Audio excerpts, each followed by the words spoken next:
So on today's Ipoo, we're actually taking back, way back in time. You know what I'm saying?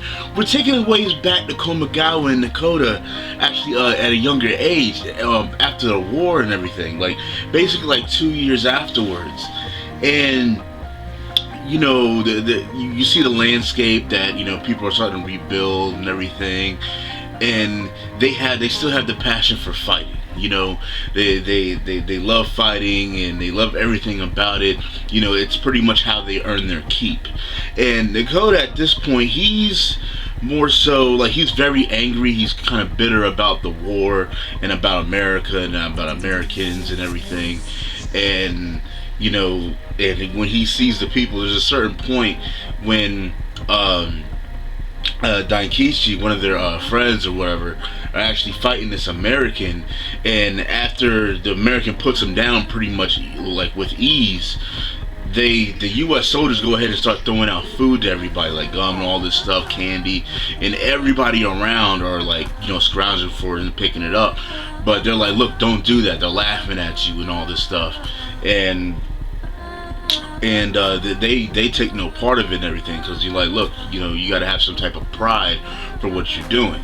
And there's this one lady there, this one young lady, they don't know her name just yet, but she's actually feels like them, like, look, if I go ahead on the ground and start scrounging for all this stuff, then I pretty much can't call myself Japanese anymore. I'm gonna lose my Japanese kind of pride and everything like that, because of the times and everything and what was going on.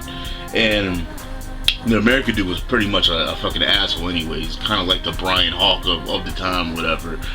But Kamigawa on his side of things, he loved the fight as well, but he wanted to go ahead and train his fist to be the best fighter that he could possibly be. He loved the art of boxing and everything, and he realized that the American way of boxing was just like so far beyond their comprehension and everything. And it gets to the point whereas they're walking home this one night, and the same girl that they met earlier starts running like, help me, you know what I'm saying? Like, they're trying to take me, and then it's the same dude, the same American boxer. He gets out and starts whooping up on goddamn Kamigawa and Nekota. I was like, what? They were trying to defend her and shit, yo. And by them doing that, he felt in fucking crazy ass way, the American dude, he was like, okay, I don't even want the shit no more. I only feel good about being here, either beating somebody's ass or laying with the women that are here and shit. So that pretty much filled up his appetite, and then they ended up bouncing. But from that instance right there, they've really seen how far the gap is between Japanese fighters and American fighters and everything. And even during the fight, like, he was all bewildered and all this shit. It was like, damn, was that a right cross and all this shit? But it shows that Kamigawa just had a different mindset of boxing, and he knew where he wanted to take it. And he always wanted to just rise and be a better boxer. And pretty much they end up finding the lady's name, which is Yuki.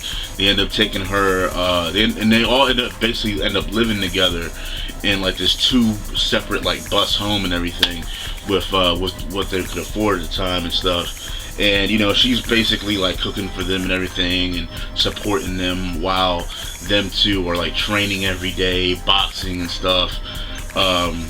And pretty much you could tell like both of them are kind of like really into her and stuff. Nekota and Kamigawa, but Kamigawa's a little bit more standoffish in a way. He's more like held back, while Nekota's like, hey, what I'm saying, like, I like her, plain and simple. What I'm saying, I'm not gonna lose that. So you could tell them two are like in a competition to see who's gonna get her affection or whatever. But when it comes to the the ring, Nekota is like, look, I'm trying to win, but I want to also look good for her because I'm putting on a show. Kamigawa, when he gets into the ring, he's just like, look, I'm trying to be a better boxer. I want to focus on the match. And he even says it like, look, I couldn't focus on the match with y'all two there. Like, I'm very glad that they're going over this right now, okay? Very glad they're going over this. All right, and the reason why is because this is long overdue. We needed to know, like we've always heard certain things about Kamagowa and these two, in the past and everything, but we never actually seen it. And I'm glad that this is going on. This is going to continue to next week's episode and possibly the episode after that.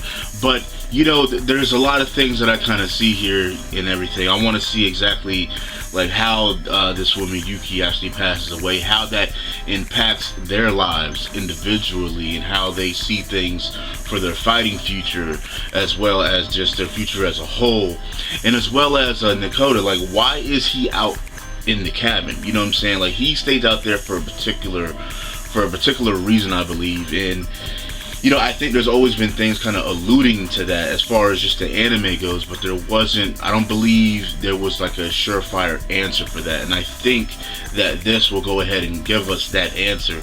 And I believe that it has something to do with her passing away. I mean, maybe that is the location where she did pass away. Maybe that is the location of exactly like where those sunflowers were, something like that. I don't know. Or maybe the buses. I'm not too sure. But I mean, there's a reason why this dude is all the way out in the cabin like that. Or maybe he just wanted to kind of get away from everything, and that's why he's out there. I'm not too sure.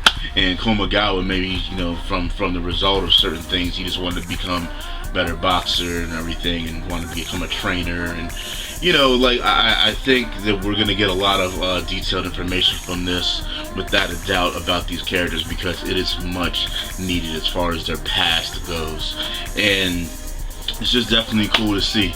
But anyways, guys, don't forget to always let me know what you think about this episode in the comment section below. And don't forget to rate and share, guys. And make sure that you follow me on Facebook and Twitter, on Google Plus and everything. You can find the links to everything in the description of all my videos, guys. And you'll make sure that you are always up to date. Whenever I put up a video, you'll know when it comes out. But anyways, guys, thanks for watching. I'm AnimeCenTruL, AnimeCenTruL. Check you out later. Peace. Hey, man, damn, nah. Yo, come on, Sasuke, you can't let me pull on your head. Damn.